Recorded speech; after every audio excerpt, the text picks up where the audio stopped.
Hi friends, welcome to my channel. ഇന്ന് ഞാൻ ഉണ്ടാക്കാൻ പോകുന്നത് ഒരു ഉണക്ക മാങ്ങ അച്ചാറാണ്. ഞങ്ങൾ മാങ്ങാത്തൊലി എന്നൊക്കെ പറയും. മാങ്ങ ചെത്തിക്കൊണ്ട് നമുക്ക് ഉണക്കുന്നത് എങ്ങനെയെന്ന് കാണാം. മാങ്ങ നമുക്ക് ഇഷ്ടമുള്ള ഷേപ്പിൽ അരിഞ്ഞിടാം കേട്ടോ. ഞാനിങ്ങനെ ചീന്തിയാണ് കേട്ടോ പൂളിയിടുന്നത്.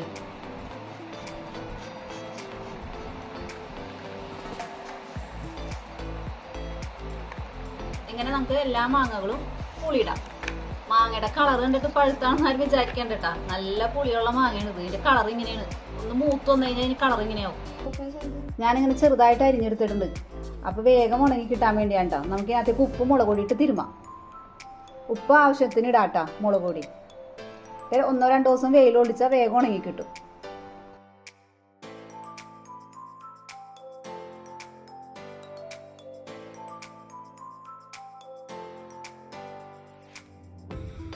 ഇനി ഇതെല്ലാം കൂടി നമുക്ക് മിക്സ് ചെയ്യാം.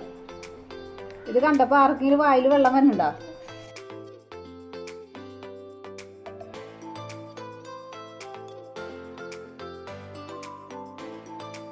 ഉപ്പും മുളകെല്ലാം മിക്സ് ചെയ്ത് വെച്ചിട്ടുണ്ട് കേട്ടോ. നമുക്ക് ഇനി വെയിലത്തിട്ട് ഉണക്കാം.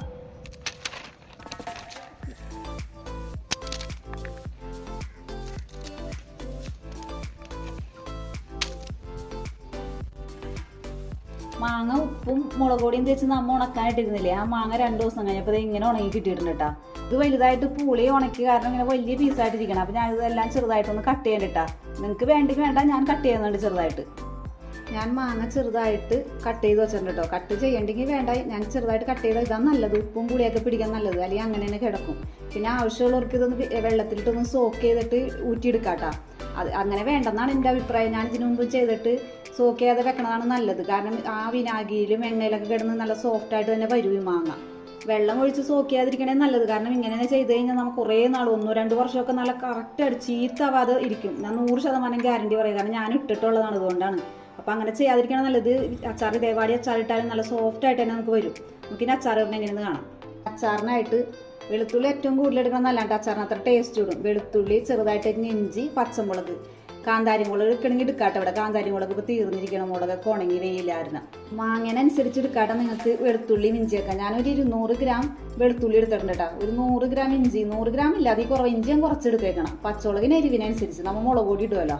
നമുക്കിനി അച്ചാറിടാം. ചട്ടി ചൂടായിട്ടുണ്ട്. വെളിച്ചെണ്ണയും ചൂടായിട്ടുണ്ട് കേട്ടോ.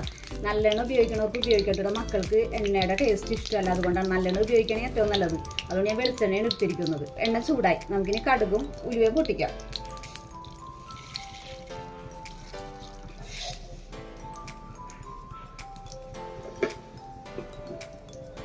ഒരു വലിയ ടേബിൾ സ്പൂൺ കടുക് ഇട്ടിട്ടുണ്ട് കേട്ടോ. കടുക് പൊട്ടിയിട്ടുണ്ട്. ഞാൻ 1 ടേബിൾ സ്പൂണോളം ഉലുവയും എടുത്തിട്ടുണ്ട് കേട്ടോ. ഉലുവയും ഇടാം. അച്ചാറിന് പ്രധാനമാണ് കടുകും ഉലുവയും. അത് പൊട്ടിക്കഴിയുമ്പോൾ തന്നെ നല്ലൊരു മണം വരും അച്ചാറിൻ്റെ. അതിനുപയോഗിക്കണ കയ്യിലായാലും പാനായാലൊക്കെ നല്ല ഉണങ്ങിയതായിരിക്കണം. കേട് കൂടാതിരിക്കും. അതിന് വേണ്ടിയാണിത്. അല്ലെങ്കിൽ പൂപ്പൽ വരും വേഗം. ഉലുവയും കടുകും പൊട്ടിയിട്ടുണ്ട്. നമുക്കിനി വെളുത്തുള്ളി ഇഞ്ചി ഇടാം. ഇപ്പം തന്നെ ഒരു സ്മെല്ല് വന്ന് അച്ചാറില്ല, നല്ലൊരു സ്മെല്ലാണ്.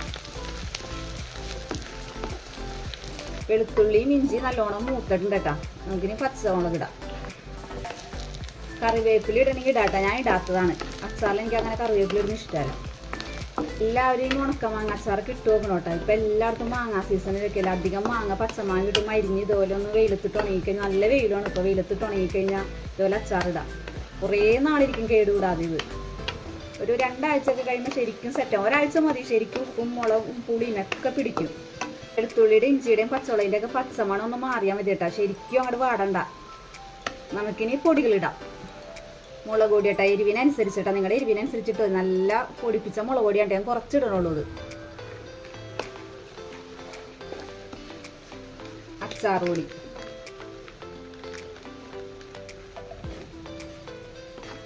അച്ചാറൊടി 2 ടേബിൾ സ്പൂൺ ഇട്ടിട്ടുണ്ട് കേട്ടോ. ഈ സമയത്ത് തീ ഒന്ന് കുറച്ചിടണം കേട്ടോ, അല്ലെങ്കിൽ കരിഞ്ഞു പോകും പൊടികൾ. നമുക്കിത് പച്ചമണം മാറിയിട്ടുണ്ട് പൊടികളുടെ. നമുക്കിനി മാങ്ങ ഇടും ഇതിനകത്തേക്ക്.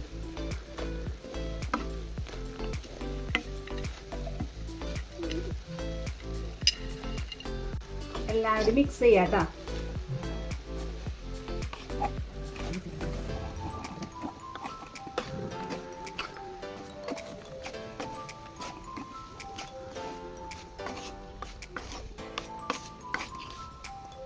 എല്ലാവരും കൂടി മിക്സ് ചെയ്തിട്ടുണ്ട് കണ്ട.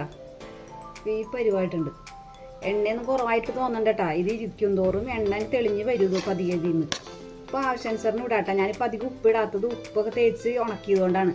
ഉപ്പ് നോക്കിയിട്ട് ഇട്ടാൽ മതി. കാരണം നല്ല ഉപ്പുണ്ട്. ഞാൻ ഉപ്പും മുളക് പൊടിയും തേച്ചതുകൊണ്ടാണ് കുറച്ച് മുളക് പൊടി കിട്ടത് കേട്ടോ. കുറച്ച് ഉപ്പിടണുള്ളൂ കേട്ടോ. ഉപ്പുണ്ട് നല്ലോണം. എല്ലാവരും കൂടി മിക്സ് ചെയ്തിട്ടുണ്ട്. നമുക്കിനി വിനാഗിരി ഒഴിക്കാം.